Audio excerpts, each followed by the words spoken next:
नमस्कार। बंग युद्ध किसका राज्याभिषेक पहुंच चुका है रास बिहारी, जो कि दक्षिण कोलकाता जिले की सीट है। और यहां पर अगर खास बात यह है, जो आपको बता दूं, लगातार यहां से टीएमसी की तरफ से जीत दर्ज की गई है पिछली 2 बार से, लेकिन इस बार जो मुकाबला है वो काफी ज्यादा कड़ा नजर आ रहा है। सभी के मन में यही सवाल है कि क्या इस बार खेला होबे या फिर परिवर्तन होबे। तो रास बिहारी सीट से क्या समीकरण बनते हुए नजर आ रहे हैं, यहां पर कौन किस पर भारी पड़ता हुआ नजर आ रहा है, यहां के मुद्दे क्या है, उसका हम जिक्र करेंगे। लेकिन इससे पहले, क्योंकि बंग युद्ध के मैदान में गर्मी बहुत ज्यादा बढ़ गई है, सोनारपुर की रैली में इस वक्त आप प्रधानमंत्री नरेंद्र मोदी को सुन रहे थे। उन्होंने कहा कि 2 मई को डबल इंजन वाली सरकार बनने वाली है। और इससे पहले तारकेश्वर की रैली में पीएम मोदी की तरफ से कहा गया कि 2 मई को डायरेक्ट बेनिफिट वाली सरकार बनेगी और शपथ ग्रहण समारोह में आएंगे। तो इसी से हम शुरुआत करेंगे, लेकिन पहले मैं आपका परिचय करा दूं। हमारे साथ आज जो खास मेहमान बंग युद्ध में जुड़े हुए हमारे साथ मौजूद हैं देबाशीष कुमार, जो कि रास बिहारी सीट से खुद कैंडिडेट हैं। सर, आपका बहुत बहुत स्वागत है। हमारे साथ कांग्रेस की तरफ से आशुतोष चटर्जी, जो कि यहां से कैंडिडेट है कांग्रेस के। सर, आपका बहुत बहुत स्वागत है। और हमारे साथ राखी बख्शी हैं, जो कि राखी मित्रा, माफ कीजिएगा, राखी मित्रा है, जो कि बीजेपी की तरफ से। और यहां से जो कैंडिडेट है वो है कर्नल सुब्रतो साहा। और कर्नल सुब्रतो साहा का जिक्र इसमें भी बहुत जरूरी होता है, क्योंकि यहां से जो विरोधी दल है वो ये बोल रहे हैं कि ये बाहरी, इस पर हम आएंगे। लेकिन पहले रिएक्शन टीएमसी से इस बात पर, जो प्रधानमंत्री मोदी बोल रहे हैं 2 मई को डबल इंजन की सरकार बनने वाली है और 2 मई को डायरेक्ट बेनिफिट की सरकार बनने वाली है। उसको ख्वाब देखने दो। हम लोग सरकार बनाते हैं, ममता बनर्जी ने हैट्रिक करेगा, 99 में जाना है।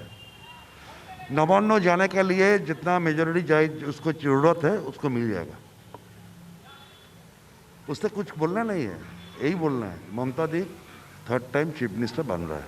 जी, रिएक्शन बीजेपी से क्या बोले वो, मेरे को सुन। वो ये बोल रहे हैं कि ख्वाब देखने दो, जो बात पीएम मोदी बोल रहे हैं। ख्वाब देखना तो पॉलिटिकल अपना राइट है, कॉन्स्टिट्यूशनल राइट है। तो हम लोग अगर ख्वाब देखते हैं तो ममता दीदी को इतना गुस्सा क्यों आता है, पूछ लीजिए उनसे। और बाय द वे आपको बता दूं, ये कर्नल नहीं है, ये लेफ्टिनेंट जनरल सुब्रत साहा है, जो पीवीएसएम, यूएसएम, वाईएसएम और वीएसएम मिल चुकी है उनको। नहीं, लेकिन यहां पर आपने ठीक है परिचय दिया कैंडिडेट का, बीजेपी कैंडिडेट का, लेकिन जो कहा जा रहा है विरोधियों की तरफ से कि वो यहां से नहीं, इस कॉन्स्टिट्यूंसी से नहीं है, आउटसाइडर है, बाहरी है। ये बाहरी का कहानी ममता दीदी का बंद करवाइए, ये बहिरागत तो बनना बंद करवाइए। क्योंकि हम लोग इंडियन है, भारतवर्ष में किसी भी जगह में हम लोग कहीं भी जा सकते हैं, कहीं भी इलेक्शन लड़ सकते हैं। ये बंगाल कोई अलग राज्य नहीं है, इंडिया के अंदर एक स्टेट है, कोई अलग देश नहीं है कि इसको बाहरी बोला जाए। बाहरी बोलना हो तो रोहिंग्या जो है ना, उनको बाहरी बोलिए। ठीक है, हम इस पर भी आएंगे। ममता बनर्जी की तरफ से भी हरे कृष्णा हरे हरे का नारा दिया गया है, टीएमसी घरे खरे की बात कही गई है।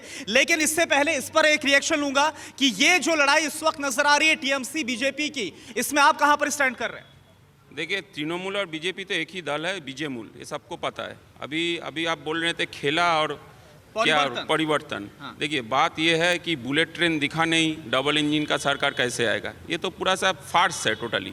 और खेला, तृणमूल का खेला क्या खेला है, जो आम जनता का जीवन को लेके जो खेला है, वो खेला तो अभी आम जनता खेलेगा, तृणमूल भी नहीं खेलेगा, बीजेपी भी नहीं खेलेगा। राजबेरी में कांग्रेस खेलेगा, वाम खेलेगा, और सब दल जो वंचित आदमी है वो खेलेगा। जो आम आदमी का जिंदगी का, हर रोटी रोजी का जो लड़ाई है, वो लोग अभी आगे आएगा।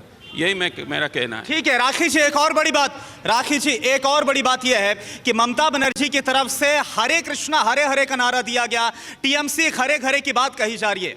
ममता बनर्जी अगर हरे कृष्ण हरे हरे बोले तो इससे अच्छे दिन और क्या चाहिए आपको। लोग पूछते थे ना कि मोदी जी का अच्छे दिन कब आएंगे। ममता बनर्जी जो कलमा पढ़ती थी वो आज हरे कृष्ण हरे हरे बोल रही है। नहीं, इसका बेनिफिट मिलेगा टीएमसी को क्यों मिलेगा? सबको पता है ममता बनर्जी अपीसमेंट की पॉलिटिक्स करती है। आज अचानक 2021 देख के अगर ममता दीदी हरे कृष्ण हरे हरे बोले तो ये तो हमारी किस्मत है।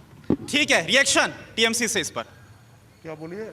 हरे कृष्णा हरे हरे अगर ममता बनर्जी बोल रही है तो ये तो बीजेपी की किस्मत है, ये अच्छे दिन आ रहे हैं, अपीसमेंट पॉलिसी यही है। बीजेपी तो जानता नहीं है। जब तृणमूल का पहले 2-4 पहले इलेक्शन में, जब 1998 से हम लोग की इसका नारा था जो हरे कृष्ण हरे हरे तृणमूल घरे घरे, वो लोग जानते नहीं, तब तो बंगाल में नहीं था, वो लोग कैसे मालूम होगा। अभी नया आया है, देखने दो ना उस लोग को। नहीं, लेकिन ऐसा क्यों हो रहा है देवाशीष जी, ये बताइए कि ममता बनर्जी की तरफ से चंडी पाठ मंच से पढ़ा जाता है, इसके बाद हरे कृष्णा हरे हरे की बात कही जाती है। ओवैसी को भी हमने सुना, उनका भी रिएक्शन आया, वो बोले कि ममता अब सॉफ्ट हिंदुत्व की तरफ बढ़ रही है। तो क्या ये बीजेपी ने आपको मजबूर किया है? नहीं, बीजेपी का सवाल ही नहीं है।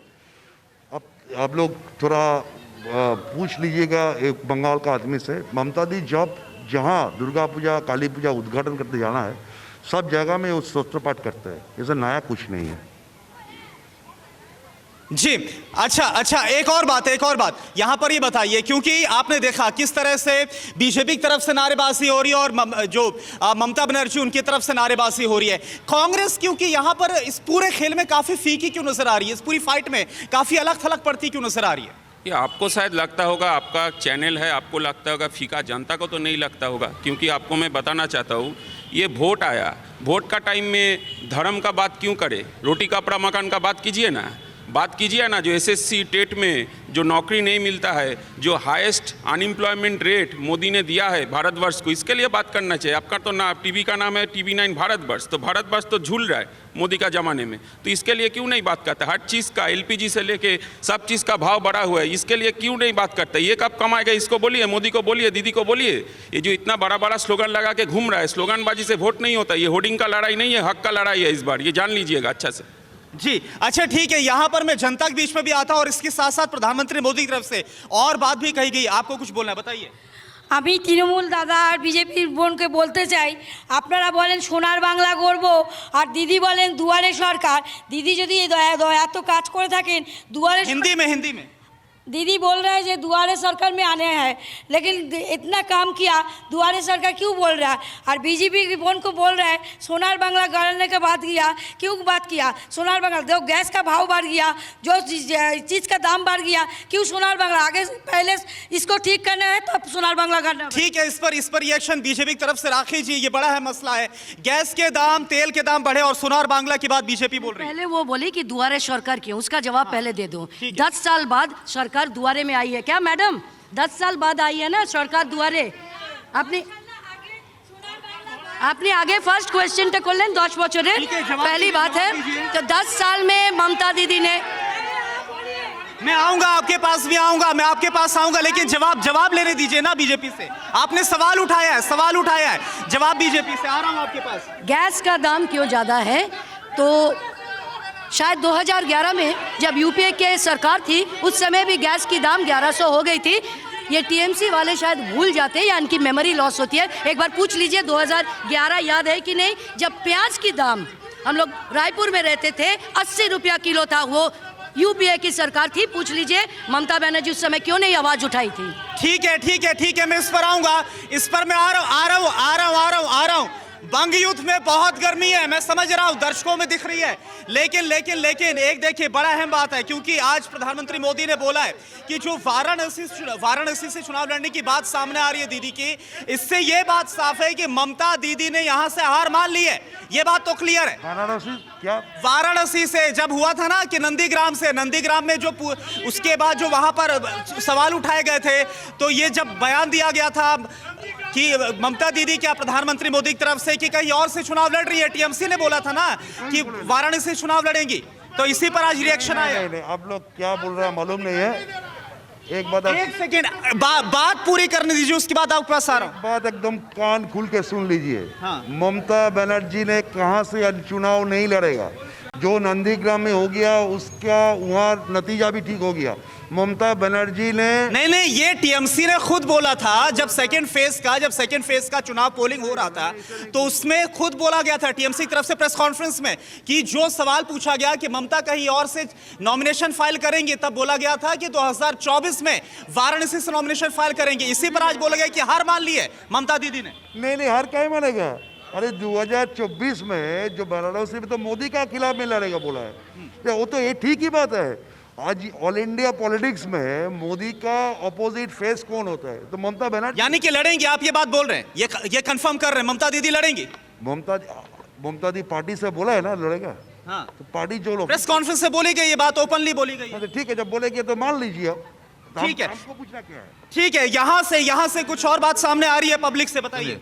मैं जो बोलना चाहता हूँ, आप पहले मोदी जी को बोलिए उसने अपना बीबी को छोड़ के क्यों भाग गया था, वो दूसरों ये मसला नहीं है, मुझे मुद्दों की बात करिए सर चुनाव के पर्सनल नहीं सर मुद्दों की बात करिए प्लीज सर, मुद्दों की बात करिए। फिर उन्होंने ये मुद्दे हैं चुनाव में, ये मुद्दे नहीं है ना। दीजिए, फिर उन्होंने 3 तलाक लेके पड़ा हुआ है।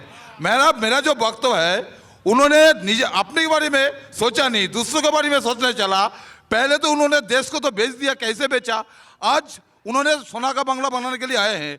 मैं जो पूछता हूं उसको बोलिए, त्रिपुरा में क्या हुआ?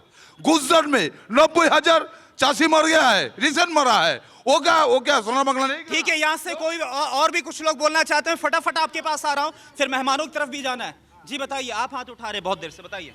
मोदी जी को पहले बोलिए सुनार बांग्ला ठीक से उसको प्रोनाउंस करने के लिए, वो सुनार नहीं है, सुनार है। सर मुद्दा ये है आपके लिए, मुद्दा ये है कि बंगाल में, पूरा देश में आज गैस का दाम 1000 रुपया है, पेट्रोल डीजल 100 रुपया के ऊपर है, तो उसको पहले ठीक करने बोलिए।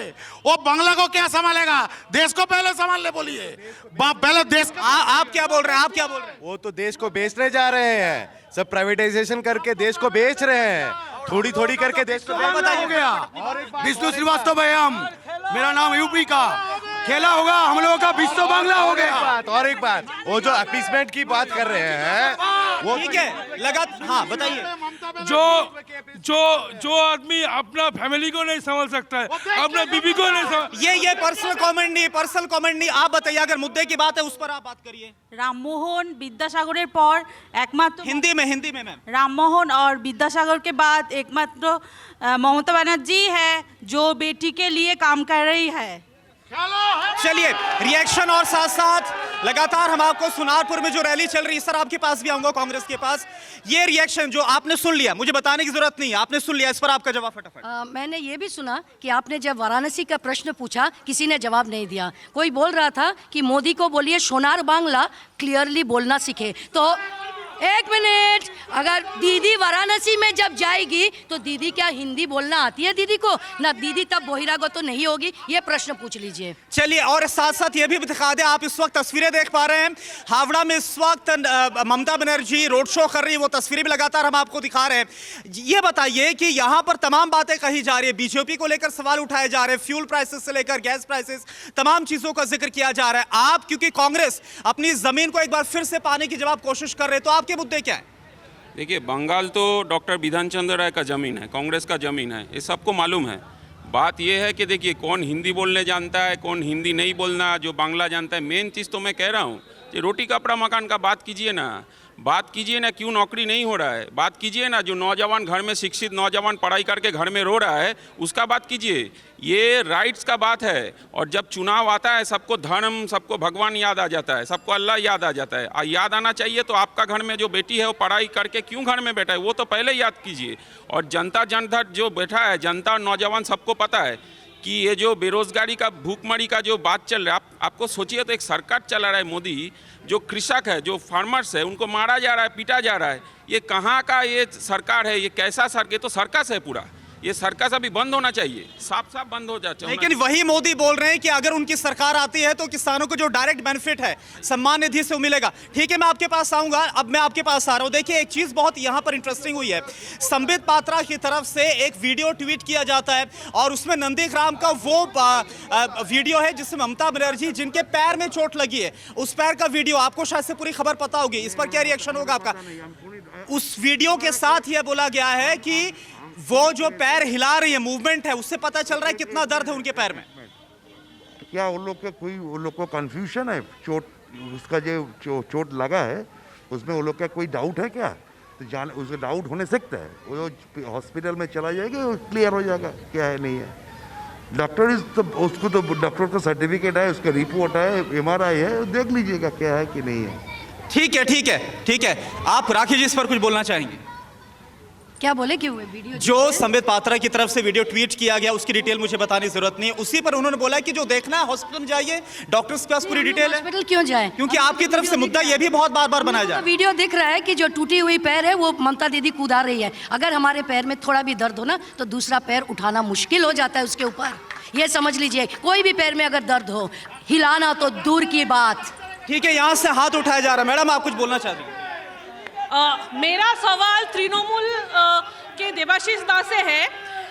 ये लोग जो बोल रहे हैं कि गैस का दाम तृणमूल 2009 से लेके 2012 तक यूपीए गवर्नमेंट में था, तब 50% हाइक हुआ गैस के दाम में, तब तृणमूल ने क्या किया? और 50% हाइक हुआ था पेट्रोल के प्राइस में, तब तृणमूल क्या किया? और उनके पास अगर सिर्फ फैमिली का ही क्यों प्रॉब्लम आ रहा है? क्या हम फैमिली के बारे में सोच रहे हैं? 3 हेवी इंडस्ट्री का नाम तृणमूल बताए जो बंगाल में आया है पिछले 10 साल में। 3 हेवी इंडस्ट्री। ठीक है, कुल मिला के एक आखिरी कमेंट, टाइम ओवर हो गया सर, आखिरी कमेंट। एक्चुअली पढ़ाई नहीं करने बोलने से ही होता है। जो बात यह है कि इंटरनेशनल क्रूड ऑयल प्राइस अब जब गिरा हुआ है, इतना गिर गया है कोरोना लॉकडाउन में सब। ठीक है, लगातार तेल का मसला उठाया जा रहा है, गैस का मसला टाइम सर ओवर हो चुका है। आप सभी का बहुत बहुत शुक्रिया। तो आपने देखा बंग युद्ध के इस मैदान में कितनी गर्मी बढ़ी हुई है। आज के लिए फिलहाल रासबिहारी सीट से इतना ही। कल एक और कॉन्स्टिट्यूंसी से आपके साथ हम हाजिर होंगे। नमस्कार, बहुत बहुत शुक्रिया आप सभी का।